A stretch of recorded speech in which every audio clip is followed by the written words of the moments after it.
এটা হচ্ছে লালন মিউজিয়াম।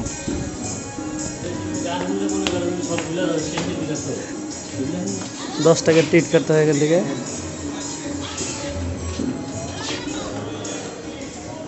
এটা হচ্ছে মিউজিয়ামের ভিতরে দৃশ্য। কি আছে দেখি। লালন ভক্ত শিল্পীদের আঁকা কর্মচিত্র। লালন ফকিরের ছবি গেছে।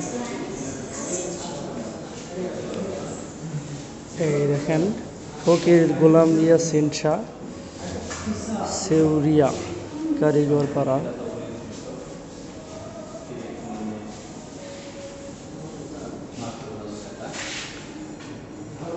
লালন ফকিরের ছবি গেছে। আব্দুল কুদ্দুস শাহ মীর জাহিদ এই ছবিটা গেছে।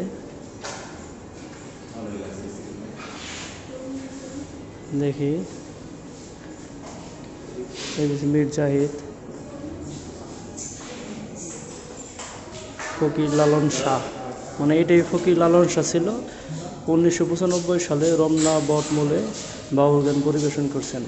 জন্ম আশ্বিন 1310 বাং, মৃত্যু 4 আশ্বিন 1403 বাংলা।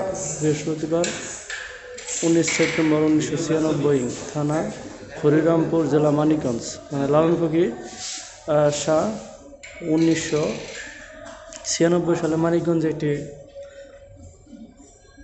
জায়গায় গান পরিবেশন করতেছিলেন, সেখানকার ছবি।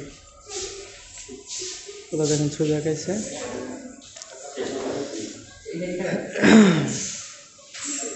দেখেন অনেকে মানুষ এখানে এসেছে, ছবি তুলতেছে, ভিডিও করতেছে।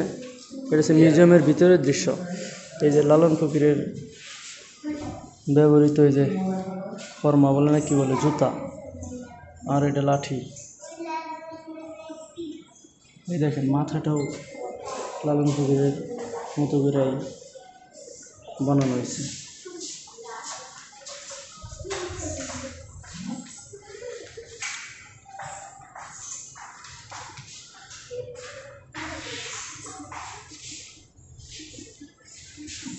এই যে পায়ের বালা, পায়ের মধ্যে বালা বসে, হাতের ব্রেসলেট। এটা মানে সম্ভবত হুক্কা গেছে, হুক্কা খাওয়ার হুক্কা দেয়।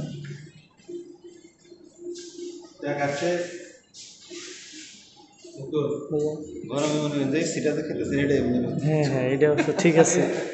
যদি মিউজিয়ামের ভিতরে বেশি কিছু নাই, এই যে একতারা দোতারা, যেটা লালন ফকিরের ব্যবহৃত একতারা দোতারা।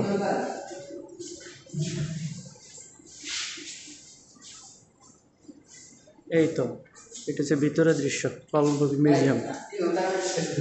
লালন ব্যবহৃত দরজা, মানে এই দরজা দিয়ে মূলত লালন প্রবেশ করতো। ছবি তুলবেন?